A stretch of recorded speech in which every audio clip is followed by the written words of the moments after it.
Kia ora, guys. Welcome back to the Black Jersey. My name's Max. I'm the host of this channel, and today I've got a very special guest. One of the most promising players in the country is on my channel with 2 test caps to his name. It's Josh Lord. He's coming back from injury, and I'll give him a special welcome onto the channel. How are we feeling, mate? Cheers, Max. Thanks for having me.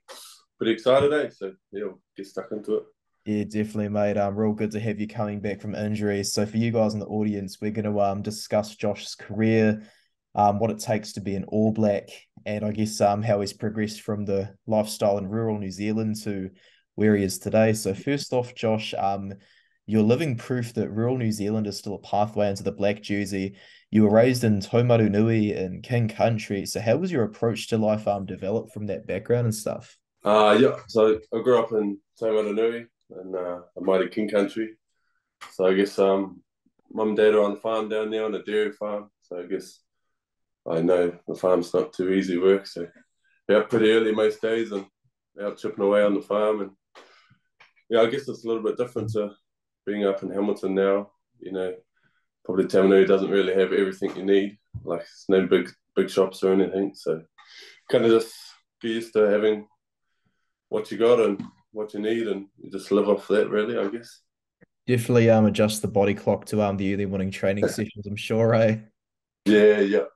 No, it's always So good to when go did home. you sorry there, when did you start playing rugby and stuff? And a few questions that the audience were asking.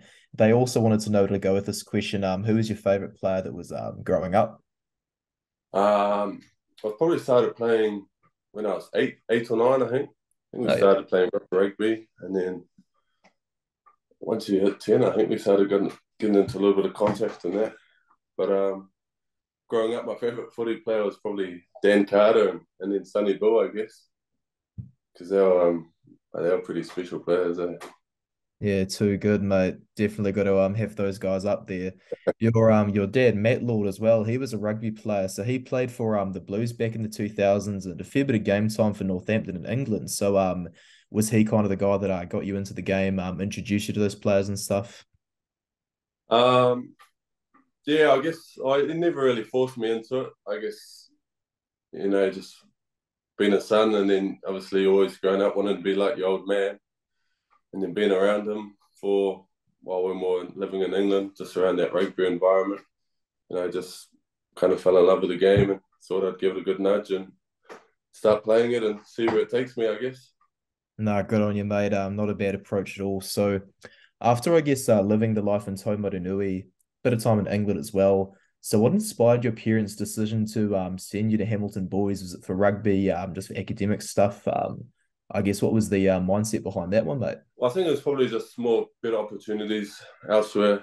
Temne was a pretty little place, so the opportunities probably weren't as great as they were out in Hamilton. So we went and had a look at New Plymouth Boys. It was either New Plymouth Boys or Hamilton, and well, I was keen to go New Plymouth, but the parents were pretty keen to send me to Hamilton. Yeah. Obviously, it's pretty good over there, and it's a little bit closer to home. So Mm. ended up going to Hamilton, and then the rest was pretty much history, really. Yes, you made up for the whole Nucky thing later down the line, eh, bro? Yeah, yep, I sure did eventually. No, Seen the good on light. you. Hamilton Boys, though, it's become pretty well renowned for producing some pretty good players. So you even went to school with Severis Quintupaya. So what I guess gets coaches to get you into rugby, and what approaches did they take to encourage that development, I guess? I guess like with junior rugby, there, like your under 14s and under 15s they're pretty like Tuesday, Thursday trainings, nothing too hectic. And then Mm. once you get into senior footy, that first 15, second 15 type of environment, it gets pretty full on there. So I think we were training maybe eight to seven times a week, which is Jeepers. which is quite a bit in high school. Moving to the Taranaki after probably training the same amount of time, to be honest. So yeah, it's a pretty full on schedule there. Goodness me, mate, that's crazy. So before we get into your joining of the Taranaki team, the Bulls, when you left school, so before that happened, back in high school, you were pretty much training the same routine that you have, I guess, today as a professional athlete. Was it the same? Um, so like during the season, Monday mornings would be shuttles. Then Mm. Monday afternoon you would have like work on. So normally the forwards would be doing scrums, lineouts, and then the backs would be, I'm not sure what they're up to, mucking around. And then Tuesday morning you'd have gym. Tuesday Arvo you'd have a field sesh. Wednesday morning was a sleep in, and then we'd have a field session on Wednesday Arvo. And then Thursday was Thursday gym in the morning, and then field session in the afternoon. And then normally a captain's run on Friday lunchtime. So it was a pretty full on schedule. But it definitely made us the fittest team in NZ, I reckon. That's one heck of an incredible schedule, mate. That's actually like really impressive. So as we were going to get onto before, but I thought I'd just get a bit more intel on that. You were able to debut for Taranaki like straight out of high school in 2019. So you then got a chance to be in the Chiefs' wider training group thanks to some form from the Nucky as well. How did they go about your recruitment, and how did the whole process work out for eventually seeing the light as you said you did? So after school, I ended up signing with Taranaki. It was either there or Waikato, so I was pretty keen to have a change of scenery, and obviously the Taranaki had some pretty good locks there at the time coaching with Jared Hoyata was there and Craig Clark at the time. So to me, it kind of just made sense to head that way and try and learn from two pretty all time good locks really, and see what I could make do with it. To be honest. Good on you, mate. Not a bad approach there at all either. Though 2020 was a rough year for many of us, you guys in the audience know. Josh, though, mate, you got a nice bright spot winning the Ranfurly Shield. So plenty of All Blacks were on the pitch for you guys against Canterbury. And I particularly noticed yourself and Jacob Ratumataviki Neatkins as future talents. How important was that Shield win in terms of your career achievements, Josh? Wow, it was pretty special, eh? I think at the time we had Geordie and Bodie because I think Scott was injured at the time. But that Canterbury team had a pretty star-studded team. I think they would have had a pretty close to a 15 All Black team, to be honest. But yeah, that's got to be up there. It's probably one of my favourite achievements, to be honest, alongside like all the three debut games I've had. So it's definitely something I remember. And I think at the time, like a few of the boys had a lot of Ranfurly Shield games, but obviously they just had never really been able to get it done. To get it done on the first game was pretty special.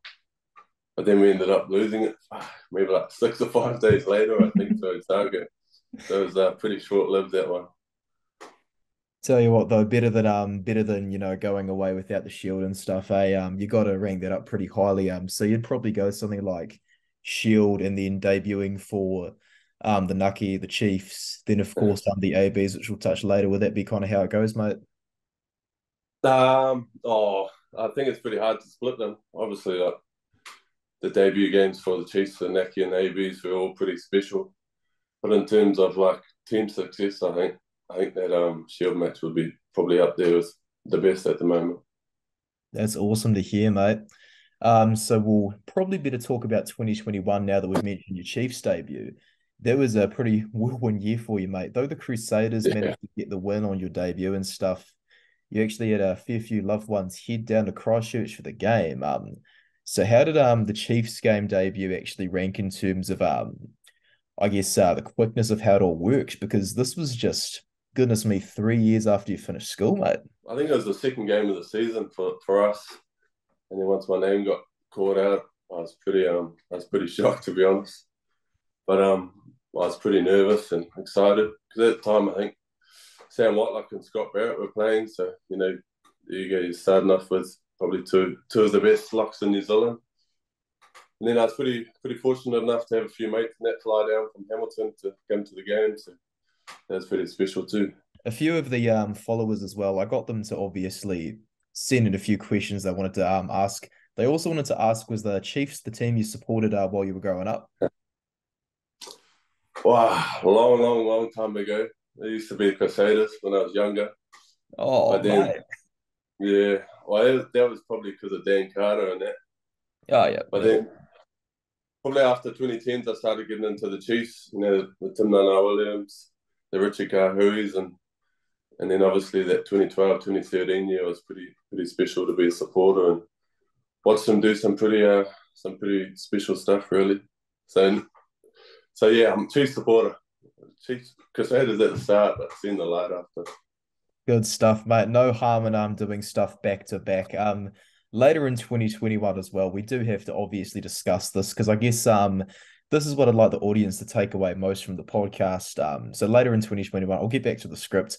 I actually made a comment on Josh's Instagram, everybody, and I did not expect it to age as well as it did because, mate, you were called into the All Blacks at the end of your tour.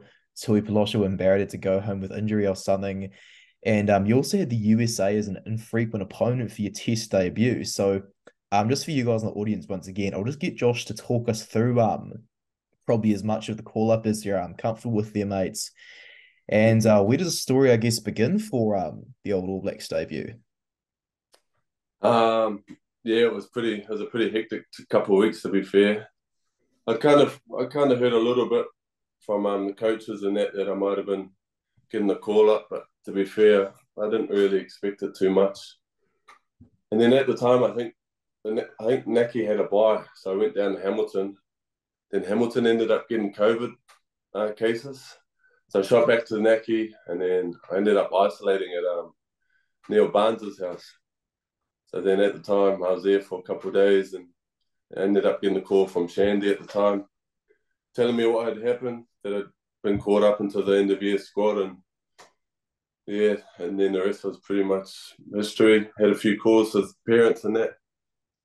Probably took me 20 minutes to figure out what I was going to say to them. I was pretty shocked and nervous to tell them, and yeah, it was pretty special. It was a special moment. So you were pretty much spending a good 20 minutes just jaw open, real surprised, couldn't really believe it. Yeah, I was a little bit shocked to be fair, and then I was trying to figure out what I was going to tell mum and dad without trying to make it sound too bad, I guess.